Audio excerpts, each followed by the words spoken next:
Donc, qui est intéressant chez vous, c'est que vous avez de plusieurs façons de communiquer avec la personne, soit par la parole, où la personne vous dit des choses sur elle, mais et puis alors, par le biais de la sophrologie, vous apprenez autre chose.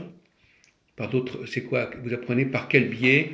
Par les expressions, par le toucher, par la la sophrologie respiration. permet à la personne, voilà, ben c'était, oui, c'est ça, la respiration. Trois outils, la respiration, la visualisation et la relaxation. Donc, je vais amener la personne à se, se mettre en contact avec son corps. Et donc, devenir plus vivante quelque part. Ça va beaucoup plus loin que une simple relaxation. Elle va découvrir toutes sortes Sensation. d'aspects, de sensations à travers la respiration qu'elle n'avait jamais utilisée avant. Et à travers la relaxation et la visualisation. Donc, à la fois, en sophrologie, on a un objectif très précis. Voilà, j'arrive, par exemple, je veux passer un examen, j'ai trop de stress, ça me bloque, aidez-moi. Et on va travailler pendant quelques séances juste autour de ça. Ou alors, voilà, je viens, j'arrive pas à dormir pour telle ou telle raison, aidez-moi. C'est se détendre, se déstresser, ou en tout cas se prémunir contre une tension. Oui, mais plus que ça, c'est apprendre à se projeter dans un avenir, par exemple. Quelqu'un qui va passer un concours et qui est complètement bloqué à l'idée de toute façon je vais le rater, apprendre à se projeter dans un avenir de réussite. Oui. Alors là, ça converge un petit peu avec le coaching par certains côtés. C'est une façon de parce C'est un accompagnement. parce qu'on l'accompagne sur un projet Oui, et oui donc on l'épaule, on l'encourage, on lui donne des c'est moyens. plus qu'un encouragement. Oui, on lui donne des moyens intérieurs pour arriver à la résolution de sa problématique. Mm. Une personne, alors c'est pareil, une femme qui est enceinte, elle va venir pour préparer son accouchement. Donc c'est quelqu'un qui s'est mis, c'est pas forcément qu'il est en crise, mais il s'est mis en situation de risque. Il se dit qu'il y a une épreuve à passer et il veut se donner tous les moyens d'y parvenir. Ça peut être ça, oui. C'est pas forcément un dysfonctionnement dans la vie. C'est quelque chose c'est un challenge en fin de compte quelque part. Parfois, ça peut être un dysfonctionnement aussi. Oui. Oui. On peut aussi venir pour à cause d'un dysfonctionnement. Parce que ça va pas au travail, parce que Ah oui. j'arrive pas à dire non à mon patron, ou parce que je me sens très mal, parce que il y a de la maltraitance, Du harcèlement. toutes sortes de choses. Et donc, la sophrologie va lui donner les ressources pour revenir à ce monde dont elle avait besoin. Mais ça évite de prendre des médicaments, par exemple. Ah, parfois, oui, c'est certain. Les gens se disent, je vais pas prendre des calmants, Oui. mais je vais essayer de me relaxer avec une sophrologue. Voilà. Quelqu'un qui a des acouphènes, Oui. c'est pareil, la sophrologie va Mais est-ce que les l'aider. gens savent à quoi sert la sophrologie? Souvent non. Ils savent même pas ce que c'est. Alors donc finalement, c'est vrai que c'est un problème de positionnement. C'est par des on-dit, par des gens qui ont entendu parler. Je Maintenant, vous savez pense qu'il y a que même des publicités dans le métro sur la oui, sophrologie. j'ai vu ça. Il y a une dame qui fait ça. On connaît de plus en plus. Et c'est vrai que si vous tapez sur Internet, vous allez tout. Oui, mais même à la de la limite, le sophrologie. mot, Mais il faut encore le connaître. Pour taper sur Internet, il faut déjà connaître le mot. il faut connaître le mot. Oui. Mais c'est vrai qu'il y a des Et affiches. puis il y a sophrologue et sophrologue aussi. Ah, Ben oui. je sais pas. Oui. Parce qu'il n'y a pas d'étiquette, Ah oui. il n'y a pas de, comment dire, Il y a des écoles, je crois. il y a des écoles, voilà. Voilà, mais vous pouvez très bien vous nommer sophrologue sans avoir passé par Oui, telle ou telle oui, école. oui, bien sûr. Oui. Mais c'est quand même on a pris un certain courant, on a pris c'est pas forcément C'est qu'il y a un bien si vous êtes passé par une école pour vous nommer sophrologue et mettre sophrologue sur votre porte. Mais il y en a qui vont le faire sans être passé par aucune école, en ayant fait un stage de 3 jours, et puis voilà. Oui. Ça, c'est un peu juste. Mhm. Mais est-ce qu'il y a des colloques de sophrologie, par exemple? Ah oui, oui, tout à fait. Est-ce qu'il y a des gens qui font avancer la sophrologie? Oui, bien sûr.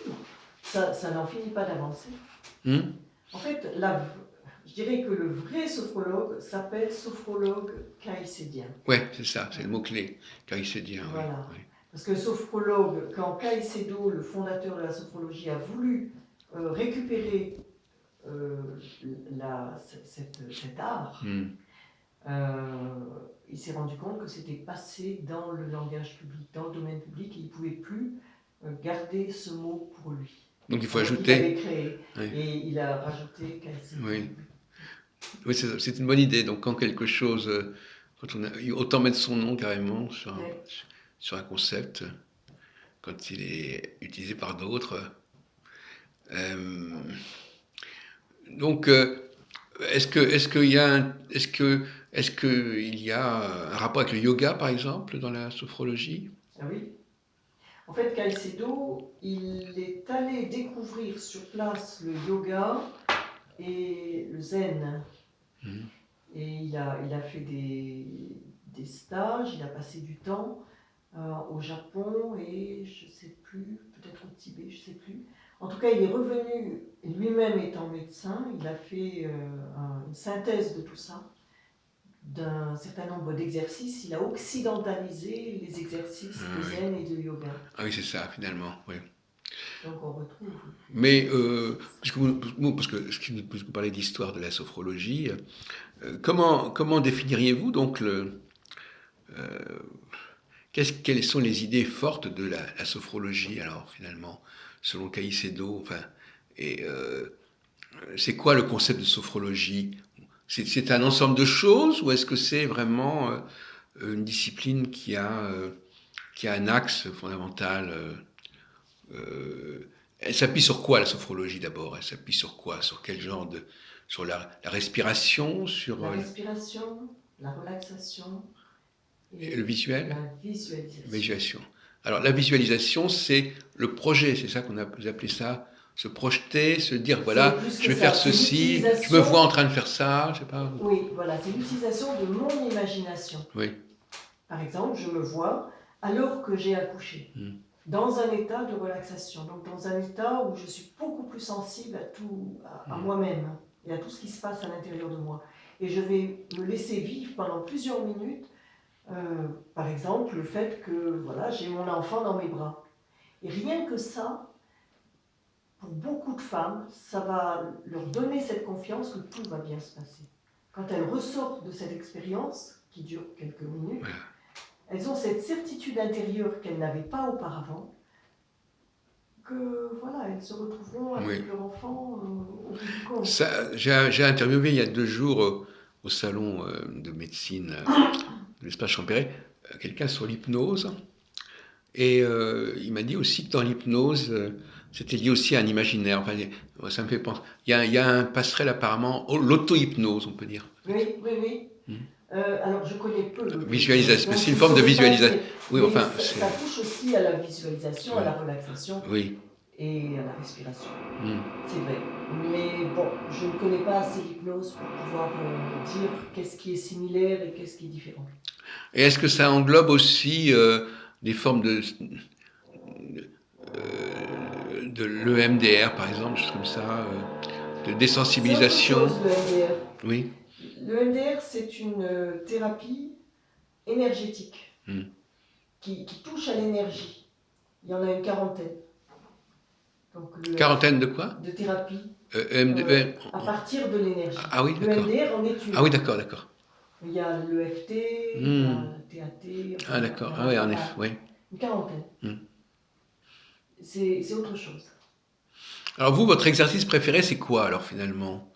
Enfin, votre exercice, ce que vous aimez le mieux faire avec la personne qui vient vous voir? Euh, C'est difficile de dire. Je sais que pendant toutes ces années, pour moi, quand je recevais les couples, je pouvais recevoir 4, 5, 6 couples par jour. Ouais. Quand je recevais entre deux quelqu'un pour un travail en sophrologie, c'était comme une récréation. Ouais. Parce qu'on ne plongeait pas dans les problèmes, mais on construisait quelque chose Oui, ensemble. oui. Ah oui, c'est pas le passé, c'est le futur, oui, quelque part. Quelque part. Oui. Enfin, quelque part. Le couple vient aussi pour un meilleur futur. Oui. Mais c'est différent. On n'a pas cette plongée. On les met pas sur la table, on met son pas. Oui, passé. oui. C'est autre chose. C'est aller de l'avant. Oui. Mais et alors justement à ce propos, Marie-Christine Audin, est-ce que, question un peu bateau, mais c'est un peu un sujet qui revient, est-ce que les femmes, si on prend les hommes et les femmes, est-ce que les femmes sont plus axées sur le passé et les hommes plus sur l'avenir, par exemple? Alors écoutez, est-ce que j'ai remarqué ça? C'est une bonne question. Ce que j'ai remarqué en tout cas, c'est que les femmes ont une capacité de se souvenir du passé Oui. qui est assez impressionnante. Dans l'utilisation du temps passé, et, il a dit, j'ai dit, etc., effectivement, ça pèse quand même beaucoup. Hein. Souvent, ça peut peser chez certaines femmes. Et moi, je dis toujours, le passé, c'est un lieu de référence, pas un lieu de résidence. Parce que ça peut être très parasitant. Ben oui. Toujours vivre les problèmes du passé et revivre. Non, c'est pas forcément des problèmes, c'est tout simplement des souvenirs de ce qu'on a fait. Enfin, je veux dire, ça peut être alors, chez les femmes, ça peut être tout simplement comme ça. Vous parlez tout à l'heure. Qu'est-ce que tu as fait hier soir? Qu'est-ce que j'ai fait? Voilà, comment la journée s'est passée? C'est déjà un passé. Oui. D'ailleurs, on peut pas interroger les gens sur leur avenir. C'est pas la même chose que d'interroger sur ce qu'ils ont fait la veille. Ah, c'est clair. Qu'est-ce que tu veux faire?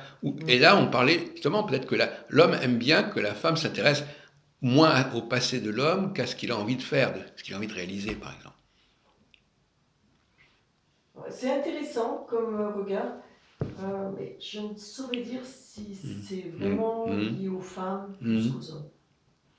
Ou si c'est chacun dans sa, Oui. dans sa particularité. Mais des femmes qui repensent à ce qui s'est mal passé il y a 20 ans, et puis il y a 19 ans, et puis il y a 18 ans, et puis qui le remettent sur la table, et encore, ça j'en ai connu. Oui, qui ressassent un peu, plus que les hommes. Oui. Voilà, ça revient un peu à ce qu'on disait, finalement. Ce qui a été dit, oui, c'est ça. Comme si les hommes, finalement, ils avaient un moyen plus dans l'amnésie, un petit peu, oui. Un peu dans peut-être qu'il y a l'hyperamnèse, l'hyperamnésie, enfin, je sais pas quoi. Le déni, je ne sais pas. Oui, le déni. Tourner vers de l'avant, vers peut-être une capacité d'acceptation plus grande chez les hommes. Peut-être. Qui fait que voilà, ça s'est passé comme ça, et ben ok, on passe à autre chose.